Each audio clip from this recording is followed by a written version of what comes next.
Eh ben, bonsoir tout le monde, celles et ceux que je n'ai pas salués.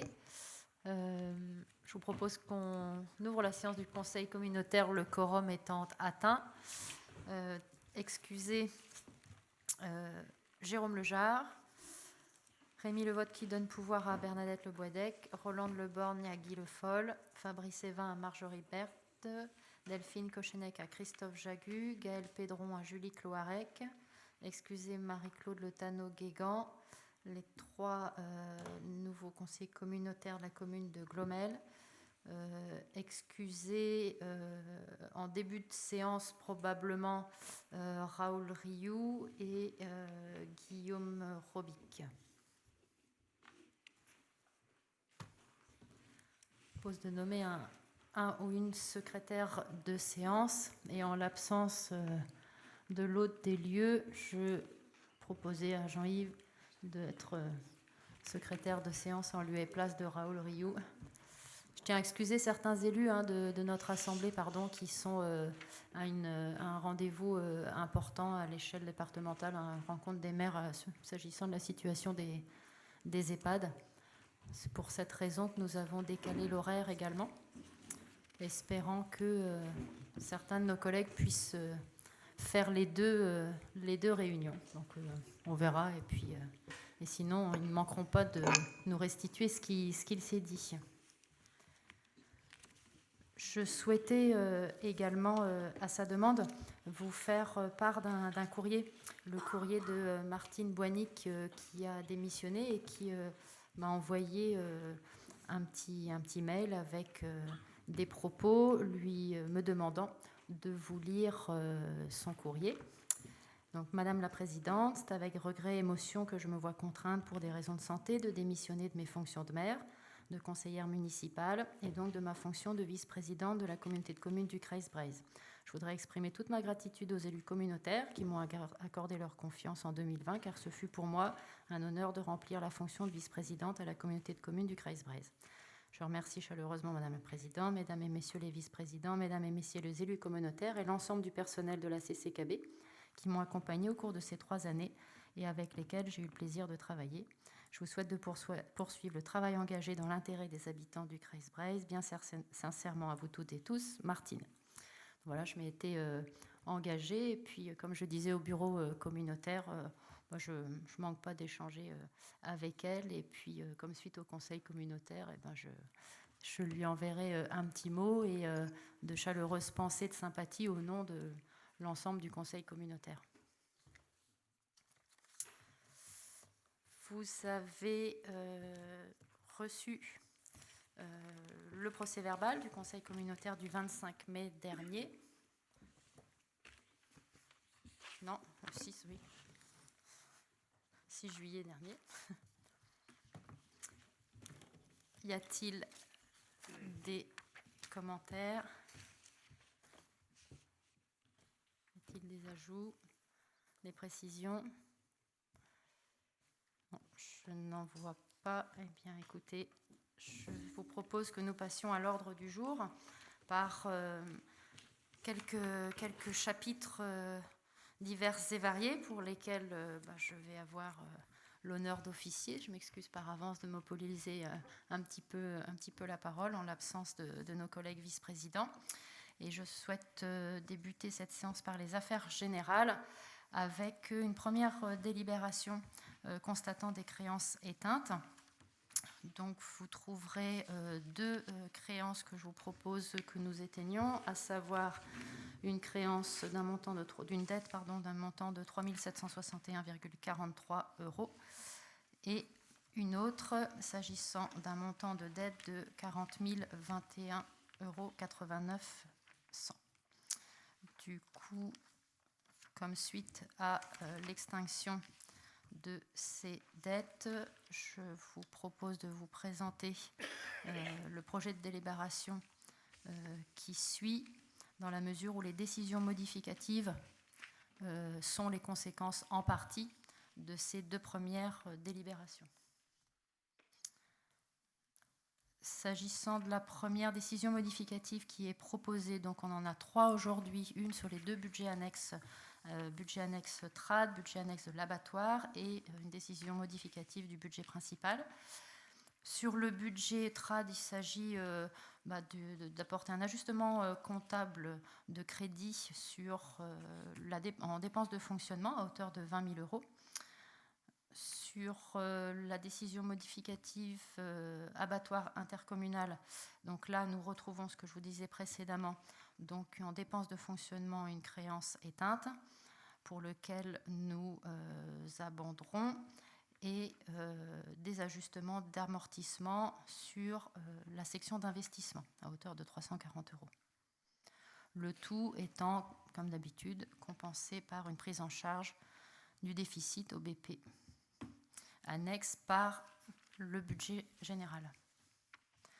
S'agissant de la décision modificative du budget principal, donc là aussi, donc avec des ajustements en chapitre 42 pour 1 041 €, des déficits à caractère administratif, il s'agit aussi d'ajustements. On retrouve la créance éteinte proposée dans la délibération numéro 2 à hauteur de 40 100 €. J'en ai parlé à la réunion conférence des maires élargie bureau en charge exceptionnelle, en charge financière. Je propose d'apporter 20 000 € de plus en DM s'agissant des intérêts à régler comme suite à un prêt qui est révisé sur le taux du livret A et pour lequel l'augmentation des taux d'intérêt a un impact pas conséquent, mais en tout cas un impact malheureusement à notre charge sur les charges financières. Sur les charges exceptionnelles, je vous propose d'inscrire 33 800 € qui est dû en fait à une écriture d'ordre qui avait été imputée comme suite à la vente à l'Adréal sur un transfert d'expropriation qui avait été mal imputé, qui avait été mis au budget général et pour lequel vont être reportés au budget annexe de Kerjan, à hauteur de 33 800 €. Pour faire ces ajustements-là, on propose en section d'investissement de réduire de un peu plus de 101 000 € l'opération 66 Maison des Landes et Tourbières qui a été revue dans son contenu et par conséquent également dans le montant financier. Dépôt et cautionnement versés, c'est 300 €, eu égard à la caution que nous devons verser au Cinébrace dans le cadre de l'opération que nous faisons avec l'opération Avélo 2. Et pour le reste, vous retrouvez en recettes d'investissement les écritures qui permettent les liens en virement en 023. Donc les opérations, le chapitre 40, 27 et 023 étant liés. Voilà pour les délibérations budgétaires et financières. Y a-t-il des questions ?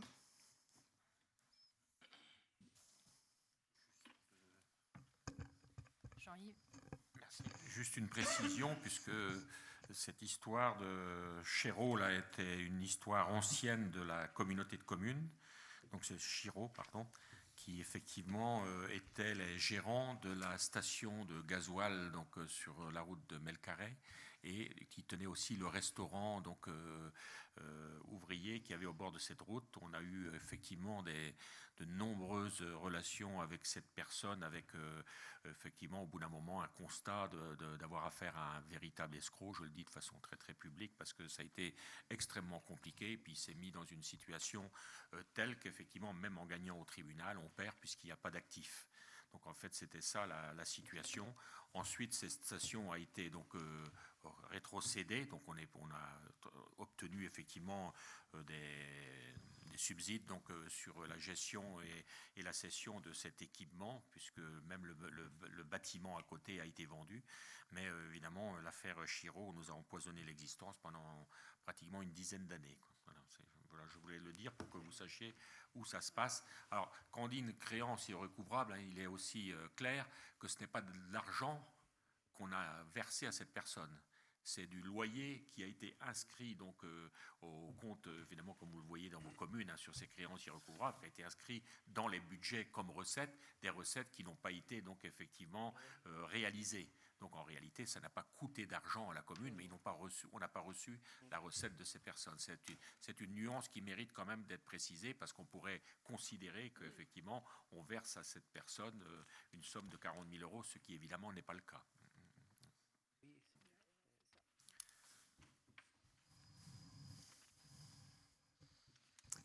D'autres questions? Pas de réaction. Je vous propose un vote groupé sur ces délibérations d'ordre financier et budgétaire. Y a-t-il des personnes qui ne souhaitent pas prendre part au vote? Y a-t-il des abstentions? Y a-t-il des votes contre? Très bien, je vous remercie et je vous propose que nous passions à la délibération qui a trait à la mise en place des 1607 heures, avec là une délibération qui fait suite à celle que nous avons prise au mois de mai dernier, le 25 mai, vu que nous avons adopté la mise en place des 1607 heures au sein de la communauté de communes effectif au 1er juillet dernier. Et donc, comme suite à l'examen de cette délibération par la préfecture, certaines dispositions sont imprécises. Du coup, on nous a demandé de réécrire quelques passages de cette délibération, quelques articles, en précisant la portée plus précise s'agissant de 2 points particuliers, à savoir la mise en place des jours de fractionnement pour notre personnel des ALSH, et également quelques précisions à donner sur des catégories de personnel qui peuvent avoir un régime particulier de dérogation de la mise en place des 1607 heures. Vous retrouverez donc dans la délibération à l'article 1er que la délibération précédente est retirée. Et donc ensuite, avec des articles qui sont identiques à ceux que nous avons votés au 25 mai dernier, sauf l'article 5 et l'article 8 qui en fait précisent le niveau. Il est attribué un 2e jour de congé supplémentaire lorsque son nombre est égal au moins égale à 8 jours. Les contraintes liées au poste de congé conduisent les agents des ALSH soumis à un temps de travail annualisé à répondre aux conditions pour bénéficier de 2 jours de fractionnement. Tout ça dans la mesure où ces agents sont nécessairement absents 8 jours entre le 1er novembre et le 30 avril. Donc on est vraiment sur une réécriture juridique de cet article 5, tout comme l'article 8. Donc nous avons pris le soin, bien entendu, avec les services, de faire quelques allers-retours de rédaction bien carrée pour que cette deuxième délibération s'agissant de la mise en place des 1607 heures puisse être effective à l'issue de ce conseil communautaire. Donc l'article 8, comme je vous le disais, a trait donc dans l'organisation du travail pour lesquels il y a des suggestions importantes, en particulier sur le travail en horaire décalé, d'efforts physiques, de déplacements continus ou de responsabilités accrues impliquées par la surveillance d'enfants. Donc vous trouverez ces 2 articles en gras dans la délibération.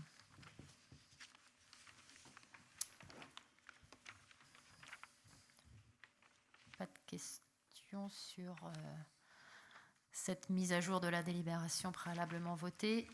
Y a-t-il des abstentions? Y a-t-il des votes contre? Non. Je vous remercie. Entre les 2 projets de délibération que je souhaitais vous soumettre, je salue l'arrivée de Raoul Rioux, notre maire, et qui nous accueille ce soir à bon repos sur Blavet-la-Niscat. Mais on aura le temps d'échanger après cette séance du conseil communautaire, je pense. Le projet de délibération suivant est l'objet de la désignation des référents déontologues pour les élus locaux. Vous avez, j'imagine, dans vos conseils municipaux, si ce n'est pas fait, ça va bientôt être fait, mais délibéré sur la demande qui nous est faite, à savoir qu'il y a un article de la loi du 21 février 2022 relative à la différenciation, la décentralisation, la déconcentration, qui porte différentes mesures de simplification et permet à l'élu local de pouvoir consulter un référent déontologue chargé de lui apporter tout conseil utile au respect des principes déontologiques. Tout cela, je le rappelle, souvent on la lit qu'une fois au début de mandat, tout ça consacré dans la charte de l'élu local. Donc ça nous permet à mi-mandat de se redire que nous avons une charte de l'élu local également. Dans cette optique, il y avait des personnes à identifier susceptibles d'exercer ces fonctions, avec bien sûr des missions de référent déontologue qui doivent être extrêmement encadrées, exercées en toute indépendance, impartialité, et donc il nous fallait choisir des personnes. Le centre de gestion des Côtes-d'Armor et l'association des maires se sont saisis de cette question pour pouvoir proposer à l'ensemble des communes et des communautés des Côtes-d'Armor de pouvoir quelque sorte, même si le mot est malheureux dans ce cas-là, mutualiser les ressources des personnes qui seraient désignées comme les référents déontologues. Et donc, on se propose de reprendre cette initiative bienheureuse entre le centre de gestion et l'AMF pour pouvoir proposer effectivement 3 personnes que vous verrez dans l'article 1er. Donc, Madame Anne Perrier, qui est présidente honoraire du tribunal administratif et de la cour administrative d'appel. Monsieur Jean Cirinelli, professeur de droit public à l'université de Rennes. Et Madame Armelle Botorel, maire honoraire de la Méogon et ancienne présidente de l'AMF. Donc vous trouverez dans les articles 2 les modalités de saisine du référent avec une adresse mail au centre de gestion qui va être dédiée pour toute saisine, donc pour lequel il faudra bien stipuler que la demande vient d'un élu, en l'occurrence du Kreis-Breizh, et indiquer que c'était confidentiel. Et donc après, il y a une grille qui n'est pas annexée là, mais qu'on pourra vous transmettre.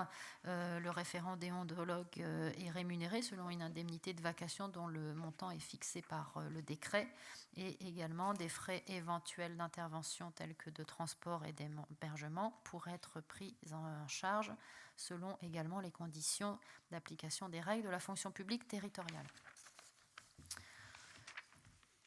Je vous propose donc cette délibération qui fait que nous allons pouvoir répondre au cadre légal de notre collectivité à pouvoir désigner nos référents déontologues qui, pour le coup, seront les mêmes pour tous, en principe, à l'échelle départementale.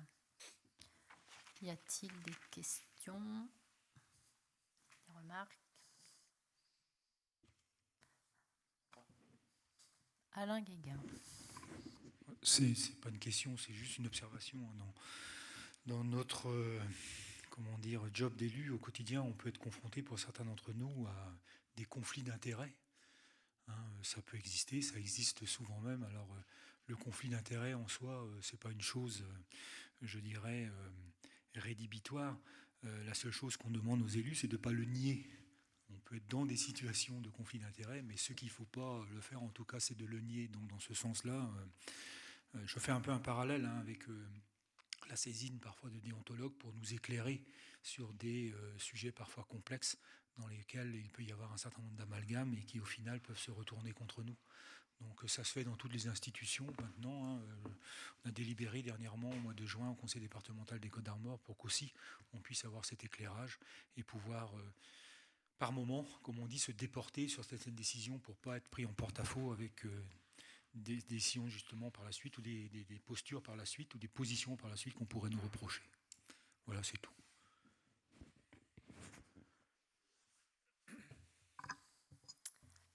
Merci. Y a-t-il des abstentions? Y a-t-il des votes contre?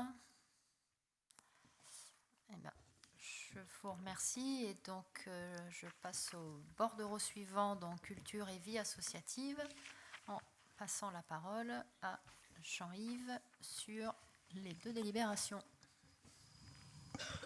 Merci. Donc, dans les dossiers qui vous sont présentés, donc, nous avons donc évidemment le cofinancement de l'emploi associatif qui est chargé de la coordination des activités de l'association La Ficellerie.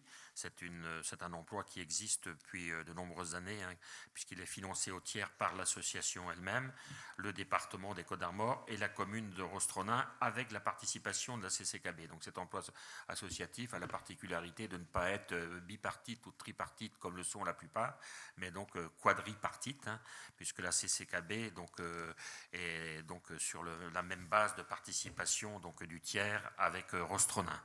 Donc on est dans la continuité effectivement d'une politique qui est d'accompagner évidemment cette association par la mise en place d'un emploi. Donc c'est cette proposition qui vous est faite ce soir. Donc autrement, vous savez que depuis un certain temps également, donc un certain nombre d'acteurs culturels du territoire sont regroupés dans un pôle associatif culturel qui a été mis en place donc à Rostronin. Dans un local qui est évidemment ouvert à tous, puisque c'est un lieu qui reçoit évidemment de nombreux visiteurs et où il y a donc plusieurs associations dans divers domaines d'activité qui s'y retrouvent. Et il y avait un fonds de concours qui était prévu à hauteur de 7 300 € de la CCKB pour permettre à la commune de Rostronin de financer c'est de la mise en place de cette activité, de ce pôle associatif. Donc en fait on est dans l'application d'une délibération que nous avions déjà prise. Alors j'aurais pu le dire au départ, mais bon, vous avez le listing des associations concernées, Radio Braise, d'Astume, La Fourmi, La Ficellerie, Rock, Diez, Braise Web, etc., et les brodeuses de nuit. Donc il y a quand même un certain nombre d'acteurs, mais il y a aussi un local qui est ouvert à tous, une petite salle de réunion où chacun peut s'y rendre s'il en a envie. Je parle ici sous couvert des élus rostronois, puisque effectivement ce sont eux qui ont mis en place cet équipement et nous on intervient donc à la hauteur de cette somme que je viens d'évoquer de 7 300 €. Voilà ce qui vous est proposé donc sur cet accompagnement sous forme de fonds de concours, puisqu'on ne peut pas verser de subventions en tant que telles. On est sur un fonds de concours pour cette opération. Alors sinon, nous avons les délibérations habituelles qui sont basées sur nos critères, qui sont la fréquentation en termes de visiteurs, à la fois le nombre et à la fois le nombre de journées. Donc c'est à chaque fois un dispositif qui est appliqué avec à partir des demandes qui sont faites préalablement à l'organisation de l'événement et puis qui après est contrôlé en fonction de la fréquentation donc, de l'événement lorsqu'il a eu lieu. Alors bien entendu, on se retrouve parfois devant des situations assez compliquées à gérer. C'est lorsqu'il n'y a pas de prix d'entrée, hein, donc ça arrive. Et puis dans ce cas-là, on fait une évaluation par rapport donc évidemment à un constat donc, sur les personnes qui sont présentes. Là, sur ce qui vous est proposé ce soir, à partir de ces critères donc, qui sont devant vos yeux et que je ne vais pas donc, relire, là, il y a l'association Le Bois du Barde, hein, qui est un soutien aux manifestations culturelles pour le projet Les Belles Biachou, festival à destination du jeune public, un montant de 1 500 €, hein, donc, qui correspond donc, à ces critères que j'ai évoqués. L'association Roisa d'égout et Braise, qui est un soutien à l'organisation du festival Théâtre en Bretagne, 1 500 €. Il y a eu deux manifestations donc, d'organiser donc, dans le cadre de ce festival. Et l'association de gestion du pôle d'animation de mémoire de l'Étang Neuf dans le cadre effectivement donc de l'exposition du photographe Stéphane Doc qui a été fait avec donc, une résidence artistique menée conjointement avec le lycée des métiers Rosa Park à Rostronin. C'est le principe des résidences d'artistes. On s'appuie donc évidemment sur des établissements scolaires et là en l'occurrence ça a été fait donc, dans une relation étroite avec Rosa Parks. Et là, donc évidemment, c'est inscrit dans le montant du pacte culturel. Donc, ce sont les financements qui, donc évidemment, sont partagés avec les différents donc, cofinanceurs du pacte culturel que je rappelle que sont la DRAC, la région Bretagne, le conseil départemental et la CCKB.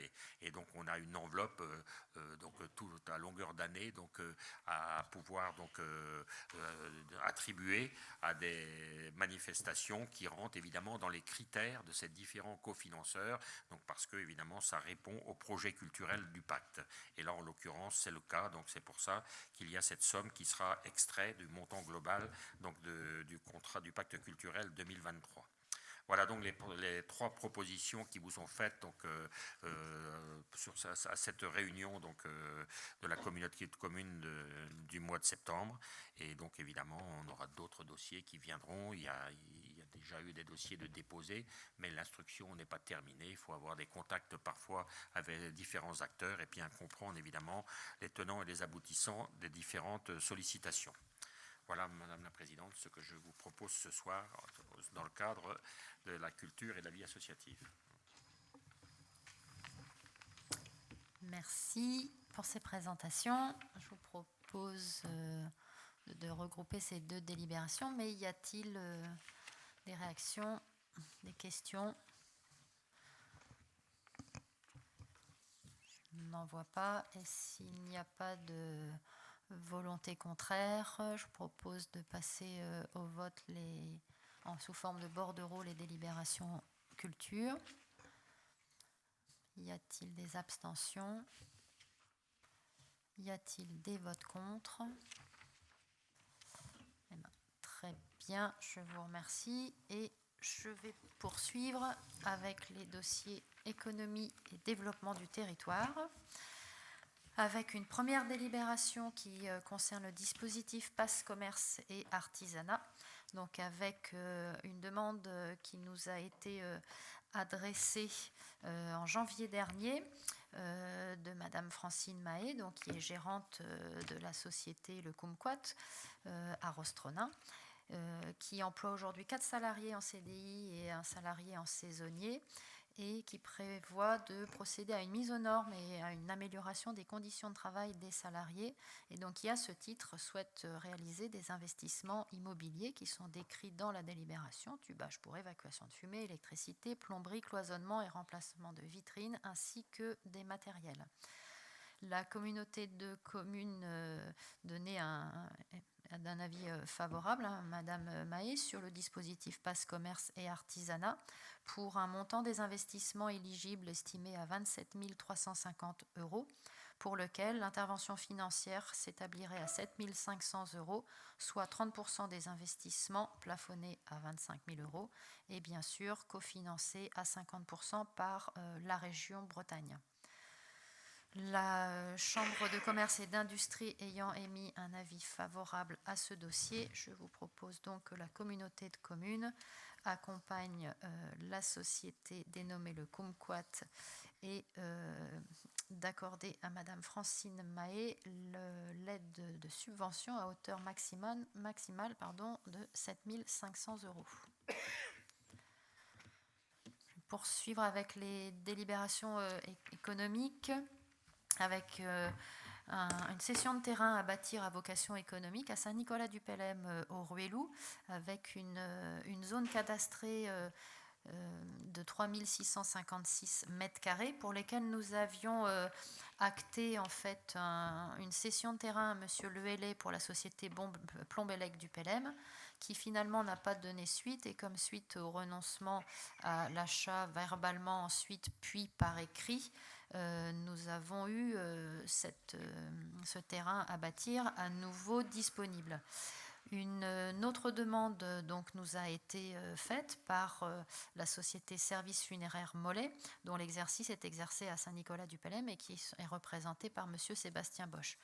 En avril 2022, il a donc confirmé son souhait d'acquérir cette section, et pour en faire en fait divers services tels que l'organisation d'obsèques, la pose et la gravure de caveaux, la vente d'articles funéraires ou encore le rapatriement de corps. Cette société emploie 5 salariés et envisage la création d'au moins un emploi supplémentaire à court terme.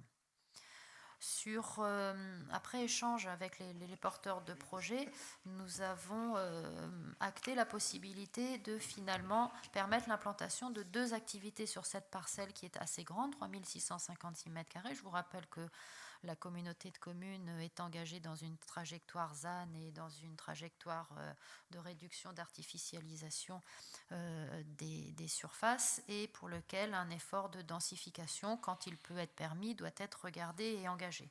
Ce qui a été fait avec les porteurs de projets de cette société. Et donc nous avons acté que cette parcelle finalement serait divisée en 2 lots. Donc un premier lot cadastré finalement d'une surface de 1918 mètres carrés, qui du coup sera celle réservée pour la SARL Services Funéraires Mollet, et ce qui rend vacant un second lot d'une surface de 1662 mètres carrés, attenant à la première bien sûr, qui va être en cours de commercialisation. Le projet prévoit des locaux commerciaux, sociaux, ainsi qu'un espace de stockage d'une surface d'environ 270 mètres carrés. Et donc la vente a été actée au prix précédent pratiqué par la communauté de communes, puisque la transaction avait lieu avant la modification des tarifs de vente de la communauté de communes, à savoir 5 € le mètre carré, ce qui fait estimer la vente de cette parcelle à 9 590 €.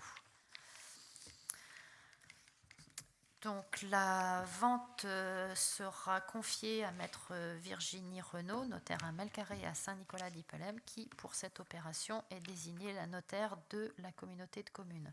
Je précise par ailleurs que le terrain à bâtir sera cédé viabilisé, et que nous sommes plutôt satisfaits d'accueillir sur ce terrain en proximité donc immédiate. Ça donne sur le rond-point à Saint-Nicolas-du-Pélem, en face de l'hypermarché, et donc on aura là une entreprise et peut-être une deuxième à venir.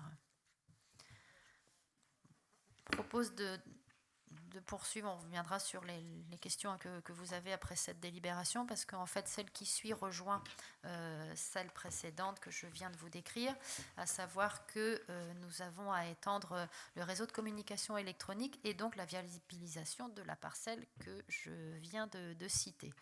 Nous avons pour ça un transfert de compétences optionnelles de la maîtrise d'ouvrage au SDE depuis 2014 pour l'ensemble des travaux d'infrastructures de communication électronique. Nous avons donc un montant estimatif de travaux à hauteur de 1 900 € TTC, pour lequel la communauté de communes sera appelée à verser au syndicat 1 266,67 €. Donc voilà pour les délibérations de la commission économique. Y a-t-il des questions, des commentaires? Alors. Non, juste un commentaire. saluer la longévité du Kumquat, la plus ancienne des pizzerias du territoire, monsieur Jean-Yves Philippe. J'y allais quand j'avais 20 ans, j'ai aujourd'hui 60 ans.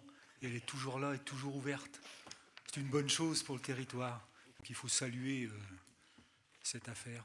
Très d'humour, bien évidemment, mais très objectif et très honnête. Parce que j'ai très faim et puis je vois devant moi une pizza.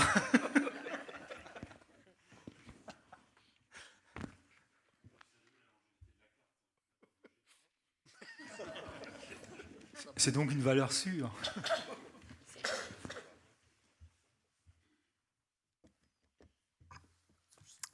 Eh bien, je vous remercie. Y a-t-il, si vous n'y a pas d'autres questions, d'autres commentaires, et si vous en êtes d'accord, je vous propose de voter l'ensemble des délibérations de ce bordereau économie et développement du territoire. Y a-t-il des abstentions? Y a-t-il des votes contre? Je n'en vois pas. Alors, je vous propose de poursuivre, excusez-moi de monopoliser la parole, mais là aussi, tout comme l'accompagnement vu précédemment dans le cadre de la commission culture, je vous propose une délibération qui est un accompagnement d'un événement, à savoir la fête de la mécanique ancienne et concours de poulinière à Plouguer-Nével, monsieur le maire de Plouguer-Nével, donc qui s'est tenu le 6 août dernier et pour lequel le cadre d'intervention de la communauté de communes ne fait pas défaut et un cadre classique d'accompagnement, donc une journée. Il est donc proposé que la communauté de communes accompagne cet événement très populaire et très attendu dans le quartier de Plouguer-Nével et bien au-delà, à hauteur de 2 000 € pour un budget global de cette journée qui est de 9 950 €.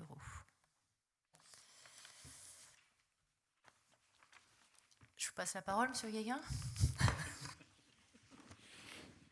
Pas de commentaire particulier sur les plus vieilles poulinières du centre-Bretagne non plus. C'est bien, c'est très bien, merci pour eux.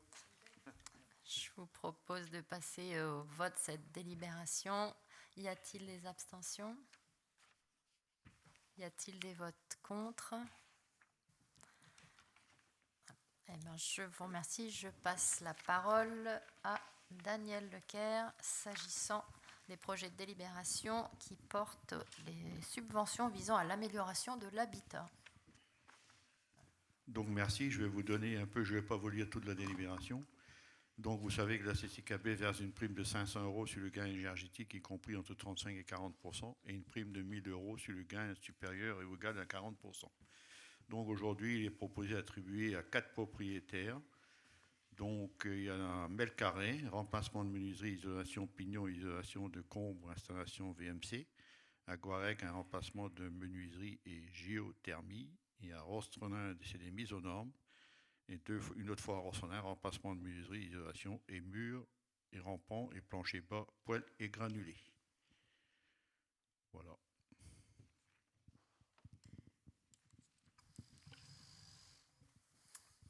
Là aussi, un cadre d'intervention bien connu qui n'est pas nouveau.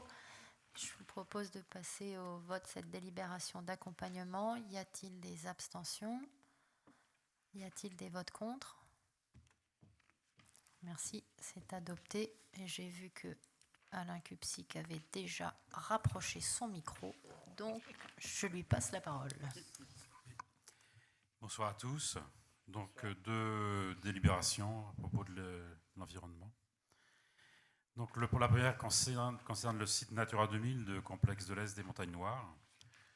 Alors, on rappelle que la CCKB comporte 5 sites sur son territoire. Un site Natura 2000 autour de la rivière Ailée, les têtes de bassin Blaveillère dans le nord, rivière du Scorff et de la Sarre, forêt de Pont-Calec. Complexe de l'Aix des Montagnes Noires, c'est celle-là dont on va parler, et une autre en forêt de Kénécan, autour des landes de l'Uscuis et des gorges du Daoulas.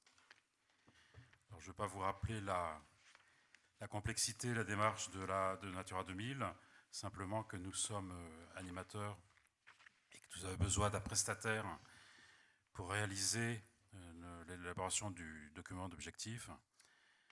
Et le prestataire pour le complexe de l'Est des Montagnes Noires était l'association de mise en valeur des sites naturels de Glomel, donc l'AMV. L'AMV a eu quelques petits problèmes de personnel. La personne qui était en charge du site a démissionné pour se lancer sur une nouvelle aventure. Donc elle est maintenant, elle ouvre un magasin à Rostronin qui s'appelle La Ronce, que je vous recommande, un salon de thé à base de tisane. Donc on s'est retrouvé sans animatrice. Et d'autre part, Magali, qui était la version élue, enfin, la directrice élue de cette zone Natura, a démissionné également. Donc il n'y a ni élu ni animatrice. La zone Natura est donc l'AMV a décidé malgré tout de se porter candidate, veut se porter candidate, et nous également. Nous désirons continuer avec l'AMV. Donc nous sommes en dormance depuis cet été et nous sommes le temps d'organiser un nouveau COPIL. Donc les principales missions de l'animation, c'est la mise en œuvre de la contractualisation, la mise en œuvre des actions non contractuelles proposées par le DOCOB du site, l'assistance à l'application du régime d'évaluation des incidences, l'amélioration des connaissances et du suivi scientifique, les actions de communication, de sensibilisation et d'information, le soutien à l'articulation Natura 2000 avec les autres politiques publiques, gestion administrative, financière et animation de la gouvernance du site, mise à jour juridique, économique et technique du document d'objectif et suivi de la mise en œuvre de ce document. Donc, la présidente propose en continuité de gestion de ce site et au vu de l'attente de nombreux propriétaires que la communauté de communes du Crest-Bresse se positionne favorablement sur l'animation de ce site. Cette nouvelle mission d'animation d'une durée de 3 ans est essentielle, évidemment, pour la mise en œuvre des mesures de gestion inscrites dans ce document d'objectif. La présidente précise que concernant la modalité de mise en œuvre, la collectivité pourra, au vu de ses moyens humains, assurer ses missions en régie ou les confier à un ou des prestataires extérieurs. Donc voilà. Je ne sais pas ce que vous en pensez, mais je pense qu'on peut mettre ça au vote. Donc qui s'abstient ou qui ne vote pas ou qui vote contre. Donc je pense qu'après délibération, vous avez décidé d'acter la candidature de la communauté de communes pour être animatrice du site pour une durée de 3 ans, donc du 1er janvier 2024 au 31 décembre 2026. La présidente pourra donc signer tous les documents nécessaires. Le projet de délibération suivante, c'est une adhésion. Donc c'est l'adhésion au Centre de ressources et d'expertise sur l'eau en Bretagne, qu'on appelle CRESEB. Alors CRESEB est assez jeune, 2011.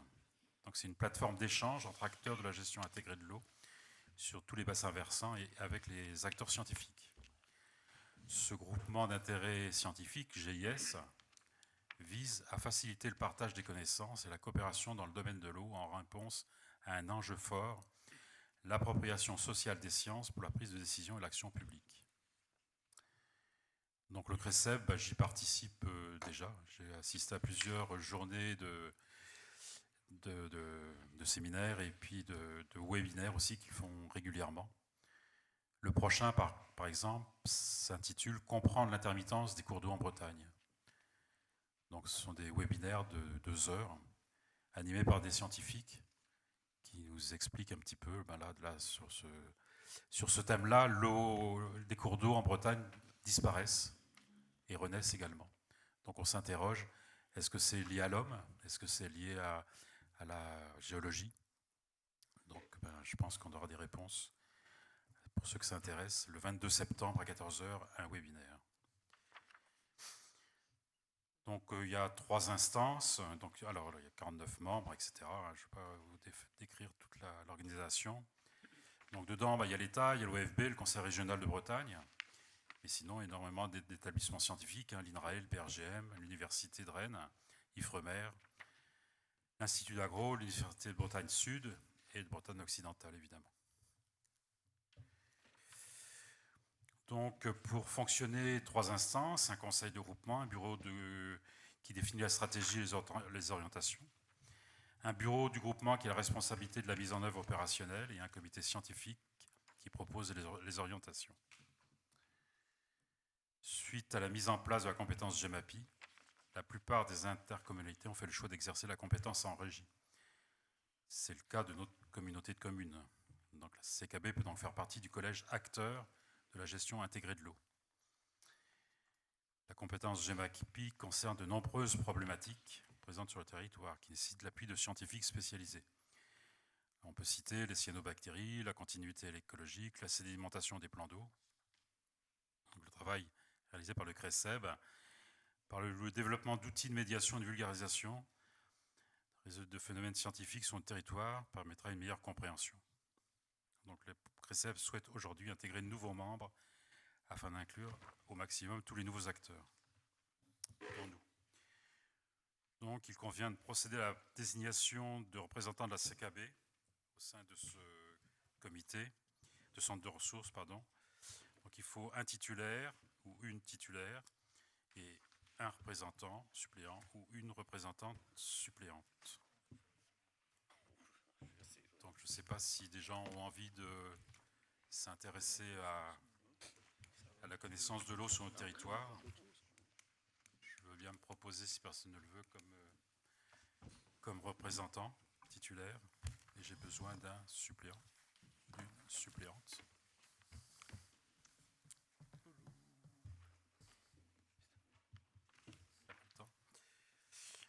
Alors, Éléonore, jusqu'à présent, me suivait, mais elle n'est pas là. Donc, je ne peux pas la faire appel à elle. Donc, je ne sais pas qui veut me suivre en suppléance sur cette merveilleuse aventure qui est l'eau de Bretagne. Comprendre l'intermittence des cours d'eau en Bretagne. Ça vous tente pas? C'est dingue, ça. Il devrait y avoir 40 volontaires, là.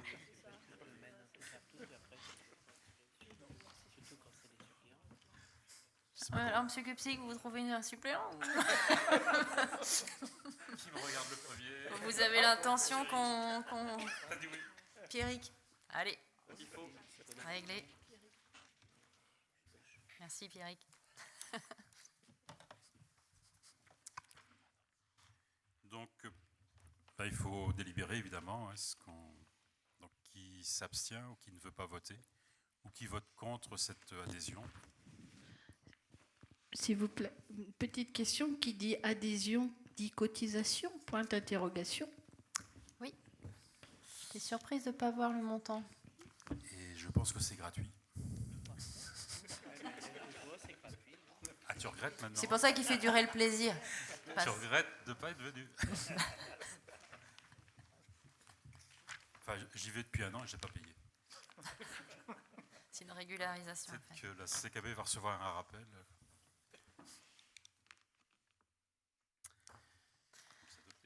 Très bien. Y a-t-il des abstentions? Y a-t-il des votes contre? Très bien. On pourra y aller en toute légitimité désormais. Merci Alain. Je vous propose de poursuivre avec les informations que je vous dois sur les décisions que je prends ou les signatures que j'appose au titre des délégations qui m'ont été conférées à l'occasion de la séance d'installation du Conseil communautaire du 27 juillet 2020. Donc 2 informations. Une information sur l'attribution du marché public pour la fourniture et la livraison des repas au multi-accueil de la Maison de l'Enfance, avec jusqu'à présent une fourniture et livraison de repas au multi-accueil qui était assurée par Compass Group France, ou plus communément connu sous le nom de Medirest, à hauteur de 3,25 € TTC du repas. Et donc, comme suite à la résiliation du contrat qui prend fin le 8 octobre prochain, nous avons retenu Agora Service, en bénéficiant d'un avenant au contrat et au marché relancé par la commune de Rostrenain pour également ces repas. Et donc, sur la base des différentes propositions qui vous sont précisées là, à savoir l'option 1, 2 ou 3, la communauté de communes a choisi l'option 2. qui fixe le prix du repas à 3,084 € pour les enfants de moins de 18 mois et 2,876 € TTC pour les enfants de plus de 18 mois. La deuxième information que je souhaite vous apporter, c'est celle sur l'attribution du marché public de travaux de création des haies bocagères. Donc, à l'occasion de la séance du 23 mai dernier, nous avons approuvé le programme et le budget des plantations des haies bocagères 2023-2024, ainsi que la réalisation d'un marché renouvelable 2 fois. Les réalisations 2022-2023 ont été réalisées par les sociétés Beurel TP et Lucia Environnement. Et c'est jusqu'à 10 km de création de haies bocagères pour un budget maximum de 140 000 € TTC qui ont été prévus. Nous avons donc relancé un marché dans le cadre du programme Breizh Bocage sur le territoire du Kreis Breizh, et afin d'avoir une mise en œuvre un petit peu plus facilitée, nous avons passé un marché à bon de commande avec un montant maximum de 3 ans à hauteur de 400 000 €. Le marché a été constitué en 2 lots. Le lot numéro 1 relève de la préparation des sols et la réalisation des talus bocagers. Et le lot numéro 2 concerne les plantations de haies bocagères, paillage et entretien. Le marché, comme suite à une procédure adaptée, s'est tenu le 21 juin au 22 août. Et comme suite à l'ouverture de la remise des offres, les critères d'analyse étant les suivants: une valeur technique et environnementale de 50%, politique sociale telle que ça avait été demandé et évoqué par la commission 10%, et un critère prix acté à hauteur de 40%. Nous avons eu pour le lot 1 6 offres, pour le lot 2 5 offres. L'offre la mieux placée pour le lot numéro 1 est la SARL Beurel, et pour le lot numéro 2, il s'agit du groupement d'associations de l'ESS qui comprend l'entreprise d'insertion de Mohon, l'étude des chantiers, et qui a également une antenne à Rostronin pour un montant de 67 057 €. Voilà pour les différents points de l'ordre du jour du Conseil communautaire, et je souhaite poursuivre cette séance de façon tout à fait officielle sur une information que je souhaite vous faire, à savoir la sollicitation d'un financement pour la réalisation d'une étude d'opportunité et de faisabilité d'un hub alimentaire, ou plus communément dit d'une plateforme alimentaire qui permettrait sur le territoire de mettre en adéquation l'offre et la demande de produits locaux, participant ainsi aux objectifs que nous avons tous et que nous avons envie de le faire avec passion et réjouissance, à savoir les obligations de respecter la loi Egalim du 30 octobre 2018.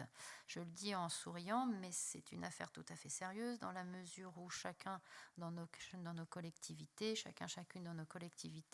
en particulier s'agissant des cuisines centrales, que ce soit pour les écoles ou les structures des personnes âgées, nous observons quand même pas mal de difficultés sur l'approvisionnement et la distribution, eu égard à la dispersion des différents lieux d'approvisionnement du territoire. Donc l'association Westerel, qui est une association d'intérêt public et qui s'attache à accompagner les collectivités qui portent des projets innovants, en particulier sur la partie alimentaire et agricole, a décidé d'accompagner la communauté de communes dans cette réflexion et propose que l'accompagnement, qui pourrait s'inscrire à hauteur de 80 000 €, un accompagnement sollicité qui permettrait le financement d'ingénierie pour monter le projet, ainsi que des études complémentaires. Ça devrait passer à la session du 3 octobre prochain. C'est pour ça que je souhaitais vous en faire part. Comme dirait notre directeur des services de la communauté de communes, on n'est pas à l'abri d'une victoire et on n'est pas à l'abri d'être retenu pour ce projet particulièrement innovant et intéressant pour le territoire. Donc voilà, j'espère qu'on pourra poursuivre. Je ne sais pas si vous avez des questions sur ces sujets. On aura l'occasion d'y revenir. Voilà. Oui, c'est un peu le corollaire de AgriLocal. Oui, de façon plus opérationnelle, parce que AgriLocal est une forme de catalogue, de mise en relation, sauf que là, l'idée, ce serait d'organiser cette mise en relation, c'est-à-dire se doter d'un outil communautaire qui puisse à un moment recenser les intrants, recenser les besoins de l'ensemble des communes du Kreis Breizh, pour qu'on ait, c'est un hub, c'est un Rungis, de façon caricaturale, c'est un Rungis du Kreis Breizh, quoi. Parce que AgriLocal, il y a des difficultés à faire se rencontrer l'offre et la demande, et notamment sur les quantités. Et c'est quelque chose qui est très irrégulier en fait, sur les quantités et aussi sur les besoins même, quoi, en viande carnée par exemple, en produits carnés plutôt. Donc c'est très compliqué. C'est un dispositif qui est porté par le département, hein, mais qui a très peu de succès, et puis en fait qui effectivement demande aussi à être revisité. Et c'est peut-être l'occasion aussi de faire quelque chose à l'échelle de la communauté de communes qui soit plus pertinent et qui parle peut-être plus au territoire. Avec juste un petit point important aussi, ce projet, il est vu par le LIT et il est envisagé de façon extrêmement positive pour différentes raisons structurelles qui relèvent du notre territoire, en particulier la présence de l'abattoir intercommunal et l'atelier de découpe, agréé aujourd'hui pour une vente, avec bien sûr les caractéristiques agricoles que l'on connaît, mais c'est vrai qu'aujourd'hui c'est vraiment la présence de cet abattoir et de l'atelier de découpe récemment mis en place qui est extrêmement pertinent et qui permet d'imaginer qu'on puisse aller jusqu'à la fin, et à savoir faire de la distribution directe dans les établissements. Oui, juste un témoignage. La cantine Cagriste accueille 30 enfants le midi. Le poulet, c'est 18 km vers le sud. Le pain, c'est 8 km vers le nord. Les tomates, c'est 7 km vers l'ouest.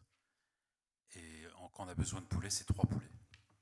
Donc s'il y avait quelque chose qui pouvait nous aider, ce serait le bienvenu.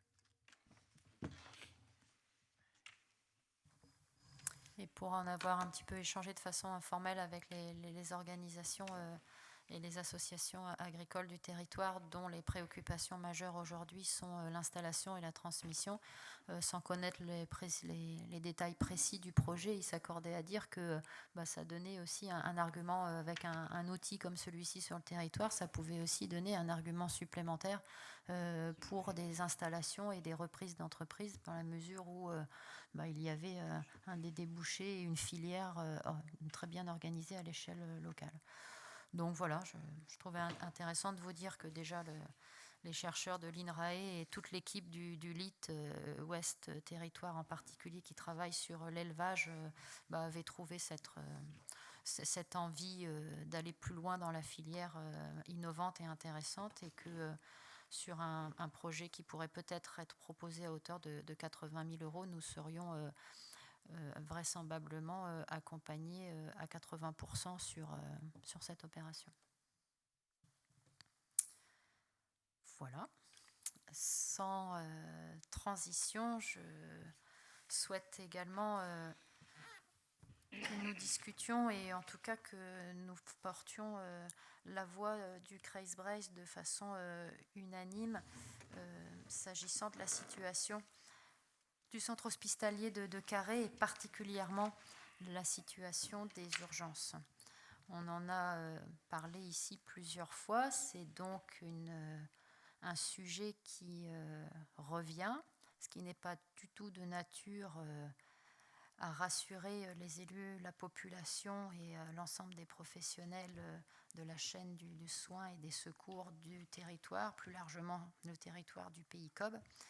Et à l'image de ce qui a été dit, vu et discuté au bureau du Pays COB lundi dernier, je souhaitais vous proposer que nous adoptions une motion en faveur de la réouverture urgente, indispensable et parfaitement nécessaire des urgences du centre hospitalier de Carhaix. Donc avant que nous en discutions. Si vous le souhaitez, vous en êtes d'accord, je vais vous lire la motion qui est proposée. Donc, réunie en conseil communautaire le 21 septembre 2023 à la salle polyvalente de l'ANISCAT en Bon Repos sur Blavet, les élus de la communauté de communes du Kreis-Breizh ont délibéré à l'unanimité pour exiger que l'ARS Bretagne et le CHRU de Brest-Carré mettent immédiatement en œuvre les besoins requis pour une reprise totale, à savoir 2 lignes de garde, du service d'accueil et d'urgence conformément aux engagements pris. Cette exigence des élus quant à un service public de soins en proximité, sans perte de chance et garant de l'équité d'accès aux soins pour l'ensemble de la population du centre-ouest Bretagne, se fonde sur une volonté non négociable.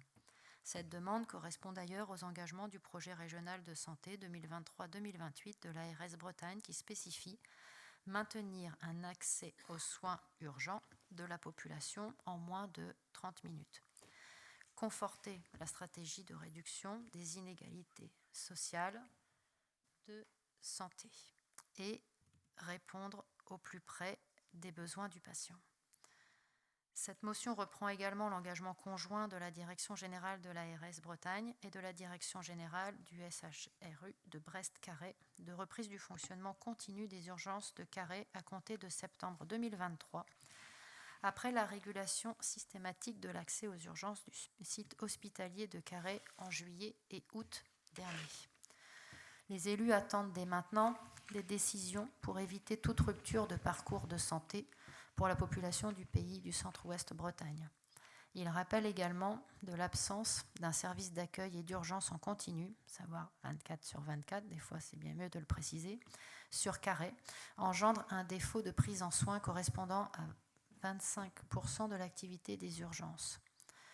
L'impact sur l'activité des services hospitaliers en aval est énorme, sans compter la régulation, vécue bien entendu comme une fermeture, qui embolise l'activité des pompiers volontaires du secteur et sature les services d'urgence mobilisés en relais, savoir Saint-Brieuc, Quimperlé, Morlaix, Brest, Guingamp, Lorient, Pontivy, bref, tous les autres. Nous nous opposons fermement à la décision prise par le CHRU de Brest-Carré dès le 4 septembre dernier de fermer l'accès aux urgences de 18h30 à 8h à Carré.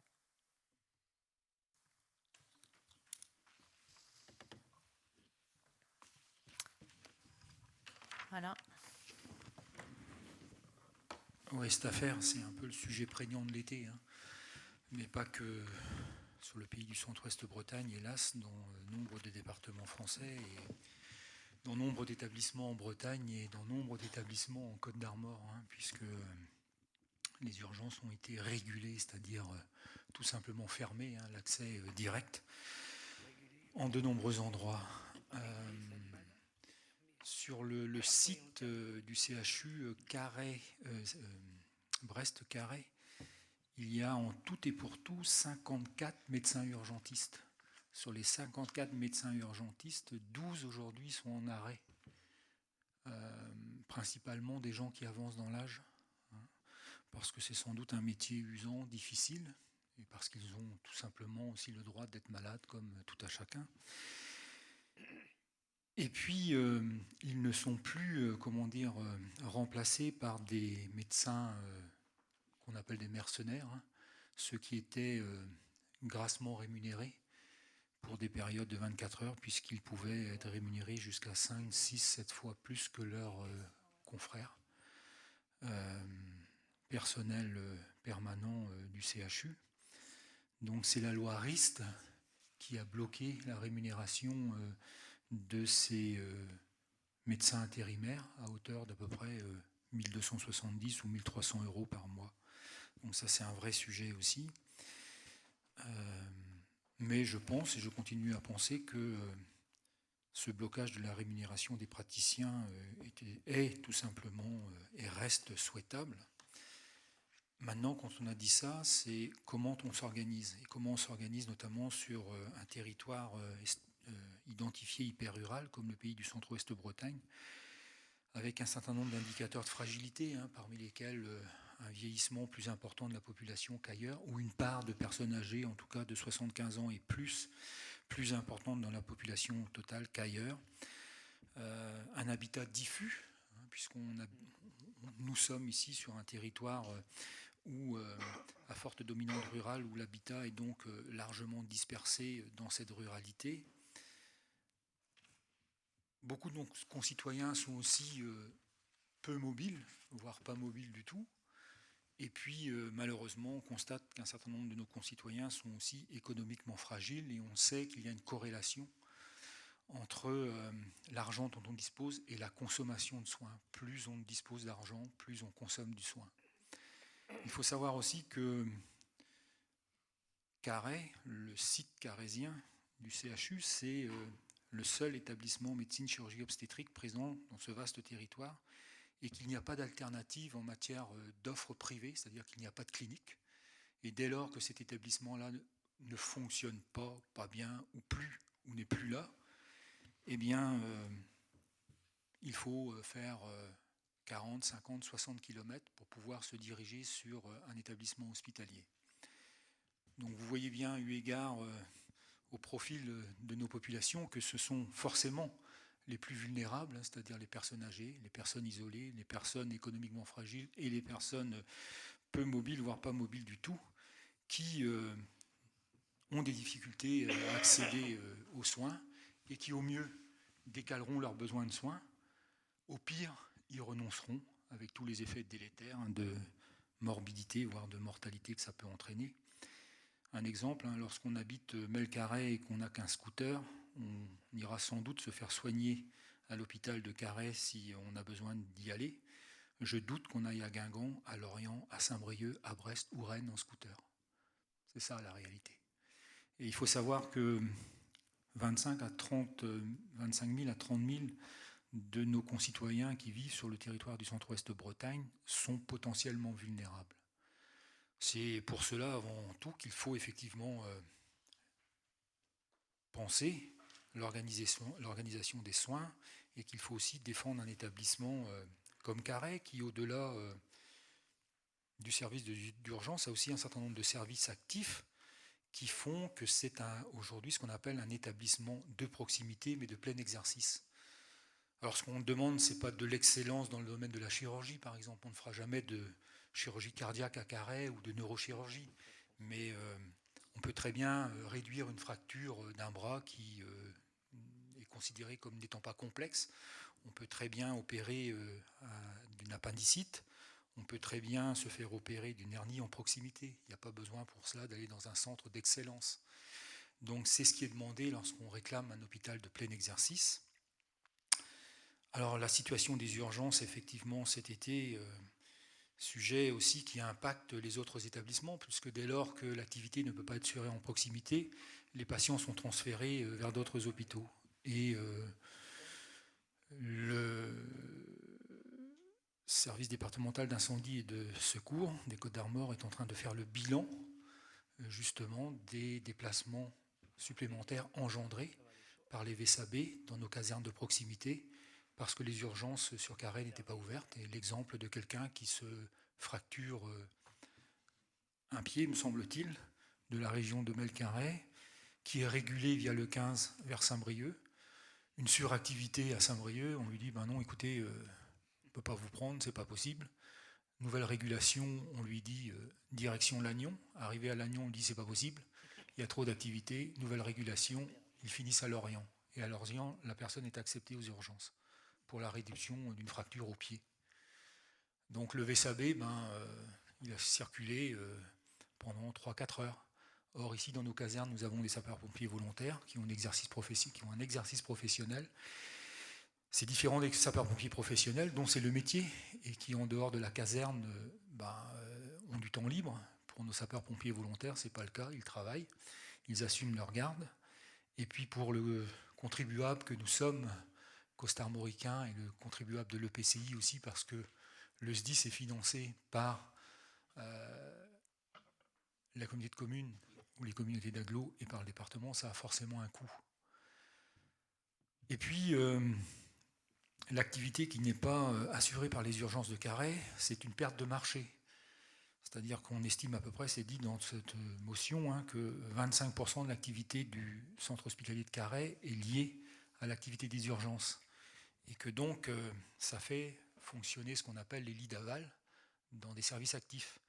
Et dès lors qu'on réduit l'activité aux urgences, on nous dira dans quelques mois d'ici, ben oui, mais là on va réduire le nombre de lits dans tel ou tel service parce que vous n'avez pas d'activité suffisante. Donc c'est une manière aussi de mettre en place tout simplement une stratégie de l'assèchement.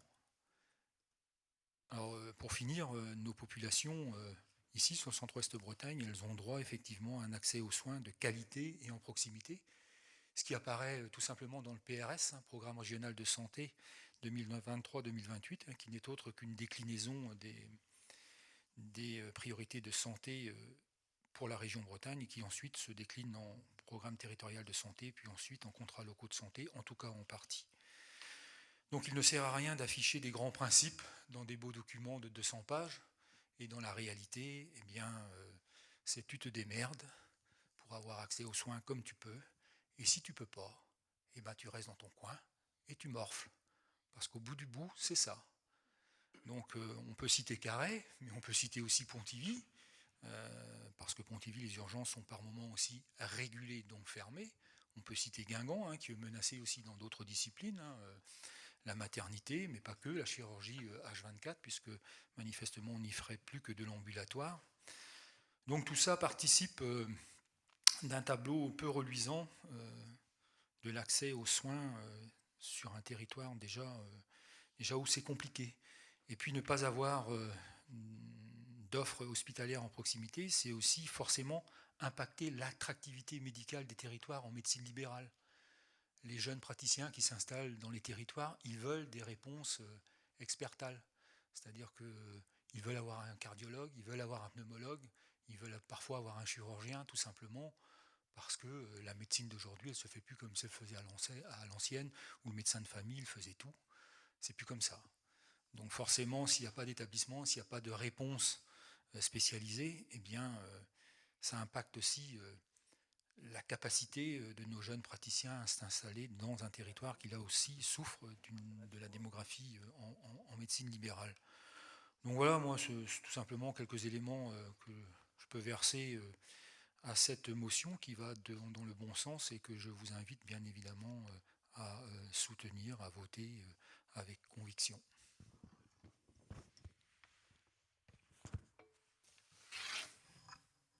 Merci beaucoup Alain pour ces propos. Y a-t-il des souhaits de prise de parole? Je pense que tu as plus que résumé, qui précisé les enjeux. Le mur, qui n'est pas juste devant, mais qui est sous nos pieds. Donc, si vous en êtes d'accord, je vous propose que nous adoptions cette... Pardon. Je parlais du PRS. Le PRS, on aura sans doute un avis à donner à la communauté de communes.